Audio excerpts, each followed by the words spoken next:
Friends அனைவருக்கும் வணக்கம். இன்னைக்கு என்ன வீடியோவில் பார்க்க போகிறோன்னா ஒரு ஸ்நாக்ஸ் ஐட்டம் தான் செய்யலான் இருக்கேன். ஸ்வீட் தோசை செய்யலான் இருக்கேன். வாங்க எப்படி செய்கிறதுன்னு பார்க்கலாம். இப்போ தான் முத என் சேனல் பார்க்குறீங்கன்னா சப்ஸ்கிரைப் பண்ணிவிட்டு வாங்க. வீடியோக்குள்ளே போகலாம். இப்போ பார்த்தீங்கன்னா நான் ஒரு கப்பில் கடலைப்பருப்பு எடுத்து வச்சுருக்கேன். இதை நல்லா கழுவிட்டு குக்கரில் ஒரு 4 விசில் போட்டு நல்லா மைய வேக வச்சு எடுத்துக்கலாம். ஒரு சிட்டிகை மஞ்சத்தூள் போட்டுக்கலாம். உப்புட்டு போலி சொல்லுவோம் இல்லையா, அந்த மாதிரி தான் இதுக்கு. அதே மாதிரி தான் வேக வச்சு எடுத்துக்கணும்.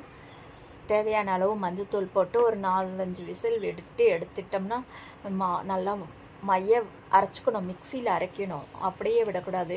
பருப்பாக இருக்கும் பாருங்கள். இப்போ குக்கர் விசில் வந்தாச்சு, எடுத்தாச்சு. இப்போ நான் ஒரு கப்பில் கோதுமை மாவு எடுத்து வச்சுருக்கேன். நீங்கள் மைதா மாவு வேணா கூட எடுத்து வச்சுக்கலாம். மைதா மாவுலேயும் செய்யலாம், நம்ம இஷ்டம்தான். சரிங்களா? இப்போ பருப்பு வெந்துருச்சு பாருங்கள், முழுசாக இருக்குது. இன்னும் அதனால் நம்ம மிக்சியில் போட்டு அரைச்சி எடுத்துக்கலாம்.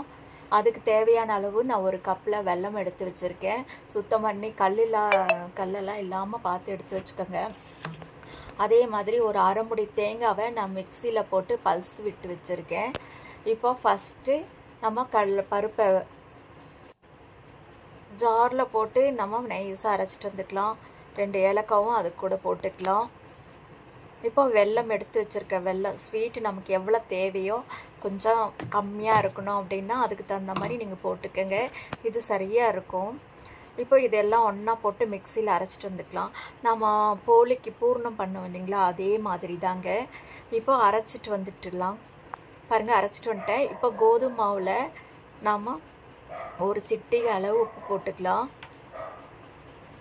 இப்போ எடுத்து வச்ச தேங்காய் திருவல், அரைச்சி வச்ச விழுது எல்லாம் ஒன்றா கலந்து இட்லி மாவு பதத்துக்கு கொண்டு வந்துக்கணுங்க. தோசை மாவு மாதிரி தண்ணியாக இருக்கக்கூடாது, கொஞ்சம் இட்லி மாவு மாதிரி இருக்கணும்.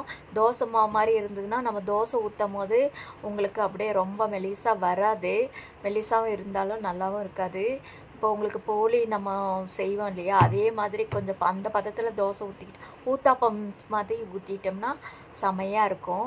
இப்போ எல்லாம் கலந்துக்கலாம். பத்தலாம் தண்ணி விட்டுக்கலாம்.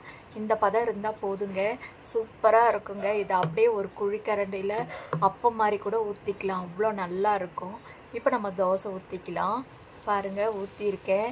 நீங்கள் நெய்யோ வெண்ணெய்யோ போட்டிங்கன்னா செம்மையாக இருக்குங்க, சாப்பிட்றதுக்கு நல்லா இருக்கும். மிதமான சூட்டில் திருப்பிக்கலாம்.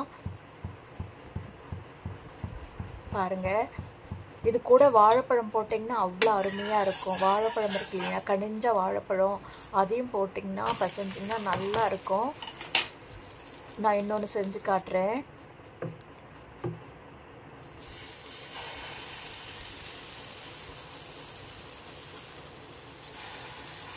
அவ்வளோதாங்க. உங்களுக்கு பெருசாக வேணால் பெருசாக விட்டுக்கலாம். இது குழந்தைங்க எல்லாம் விரும்பி சாப்பிடுவாங்க. சாயந்தரம் டக்குன்னு செஞ்சிடலாம். இப்போது போலி டேஸ்ட்டு தாங்க இதுவும் இருக்கும். ஆனால் நம்ம தோசையாக ஊற்றுறோம், அவ்வளோதான். ஸ்வீட் தோசையாக ஊற்றுறோம். நீங்கள் போலி மாதிரி கூட செஞ்சுக்கலாம். இது ஈஸியாக டக்குன்னு செஞ்சு சாப்பிட்டுக்கலாம். இந்த இனிப்பு எல்லாமே கலந்தா மாதிரி இருக்கும், செமையாக இருக்கும். சாப்பிட்றதுக்கு மெதுன்ட்டு ஸ்வீட்டாகவும் இருக்கும். நல்லா இருக்குது பாருங்கள். நான் அளவாக ஒரு 3 தான் ஊற்றியிருக்கேன் வீடியோக்காக. நான் அப்புறம் ஊற்றிக்கலான்னு எடுத்து வச்சுட்டேன்.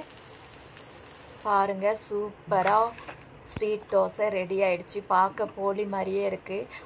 ஒவ்வொருத்தர் உப்புட்டுன்னு சொல்லுவாங்க, நம்ம இஷ்டம்தான். சூப்பராக இருக்குது பாருங்கள். இதே மாதிரி நீங்களும் செஞ்சு பாருங்கள். செஞ்சு பார்த்துட்டு எப்படி இருக்குன்னு கமெண்ட் பண்ணி சொல்லுங்கள். இப்போ பார்த்துருப்பீங்க, செம்மையாக டேஸ்ட்டாக இருந்துச்சுங்க. அவ்வளோ டேஸ்ட்டாக இருந்தது. சுட 3 சுட்டேன். அந்த 3மே காலி ஆயிடுச்சு.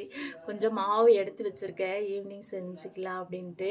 அப்புறம் பார்த்தீங்கன்னா நான் கோதுமை மாவு தான் யூஸ் பண்ணேன். நீங்கள் வேணால் மைதா மாவு கூட யூஸ் பண்ணிக்கலாம், உங்கள் இஷ்டம்தாங்க. சூப்பராக வருது. இது கூட ஒரு வாழைப்பழமும் போட்டோம்னா இன்னும் நல்லா இருக்கும், அவ்வளோ டேஸ்ட்டாக இருக்கும். இதுவே சாப்பிட்டா உடஞ்சி போகிற அளவுக்கு தான் இருக்குது. இது ரொம்ப நல்லா இருக்குங்க. குழந்தைங்க விரும்பி சாப்பிடுவாங்க. பெரியவங்க, வயசானவங்க, பல் இல்லாதவங்கெல்லாம் நல்லா சாப்பிடுவாங்க. இந்த வீடியோ உங்களுக்கு பிடிச்சிருக்குன்னு நினைக்கிறேன். பிடிச்சிருந்தா லைக் பண்ணுங்கள், ஷேர் பண்ணுங்கள். அப்படியே என்னோட சேனல் சப்ஸ்கிரைப் பண்ணுங்கள். பாய்.